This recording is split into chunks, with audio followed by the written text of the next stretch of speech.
मित्रांनो 2 मिनिटं वेळ द्या आणि हा व्हिडिओ तुम्ही पूर्ण बघून जा। तुम्हाला वैष्णवीचं प्रकरण तर माहीतच असेल, तर ह्या प्रकरणातून मला तर एकच गोष्ट शिकायला भेटली की हुंडा जो देतो तो सुद्धा तेवढाच गुन्हेगार आहे जो हुंडा घेतो। वैष्णवीच्या वडिलांनी तिला 50 तोळे सोनं, 7 ते 8 किलो चांदी, एक फॉर्च्युनर आणि अजून खूप काही एवढ्या गोष्टी हुंड्यात दिल्या आणि तिला ज्या घरात दिलं होतं ते घर सुद्धा खूप श्रीमंत होतं, तरी तिला मरेपर्यंत त्यांनी मारलंय।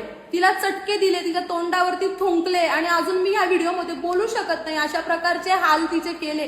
पाईपांनी मारून मारून तिला मारून टाकलं त्या लोकांनी, इथपर्यंत त्या मुलीचे हाल झाले।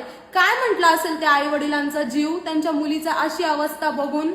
9 महिन्याचं लेकरू आहे तिचं। याच्यापेक्षा एखाद्या गरीबाच्या मुलाला जर तुम्ही हे सगळं दिलं असतं ना, 50 तोळे सोनं, फॉर्च्युनर, त्याने त्या 50 तोळे सोन्याचा चांगला उपयोग केला असता आणि तुमच्या मुलीलाही त्यांनी सोन्यासारखं ठेवलं असतं। तुमच्या मुलीची